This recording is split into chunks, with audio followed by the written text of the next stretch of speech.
জুলাই বিপ্লবের বিরুদ্ধে যারা অবস্থান নেবে, ইনিয়ে কথা বলবে, তারা ভারতের দালাল।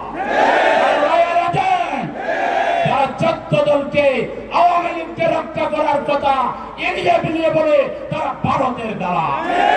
এই দালালদের বিরুদ্ধে আমাদেরকে আরেকটা জুলাই বিপ্লব লাগলে আমরা করব। আপনারা কি রাজি আছেন? প্রয়োজনে বুকের তাজা রক্ত ঢেলে দিয়ে আমাদের দেশের স্বাধীনতা সার্বভৌমত্বকে আমরা অক্ষুণ্ণ রাখবো ইনশাআল্লাহ। আরেকটা কথা বলে শেষ করছে, নির্বাচনের লেভেল প্লেইং ফিল্ড লাগবে। তারও আগে জুলাই সনদকে সাংবিধানিক ভিত্তি দিয়ে গণভোট করতে হবে। সেই গণভোট 15ই নভেম্বরের ভিতরে শেষ করতে হবে। আগামী ফেব্রুয়ারিতে দেশে নির্বাচন হতে হবে। এই নির্বাচনের বিরুদ্ধে সরকারের অন্দরমহলে বাইরে রাজনৈতিক দলের দ্বারা যদি নির্বাচন ক্ষতিগ্রস্ত হয়, তাহলে এই যারা চক্রান্তের সাথে জড়িত বলে আমরা বুঝতে পারতেছি, বাংলাদেশে তাদের রাজনীতি শেষ হয়ে যাবে, রাজনৈতিকভাবে এতিম হয়ে যাবে, দেউলিয়া হয়ে যাবে।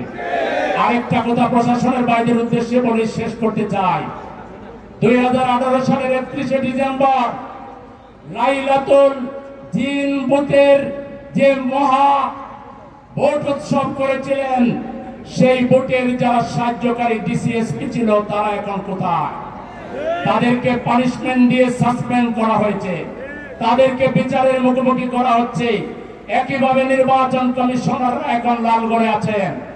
অতএব ইআরও সাহেবরা, ডিসি সাহেবরা, এসপি সাহেবরা প্রশাসনের সাথে জড়িত, নির্বাচনের সাথে জড়িত প্রশাসনের কোন কর্মকর্তা যদি কোন দলের দিকে আনুগত্য প্রদর্শন করেন, আপনাদের ভবিষ্যৎ ওই নির্বাচন কমিশনার আর ডিসিএসপিদের চাইতেও ভয়াবহ খারাপ আপনাদের দিন।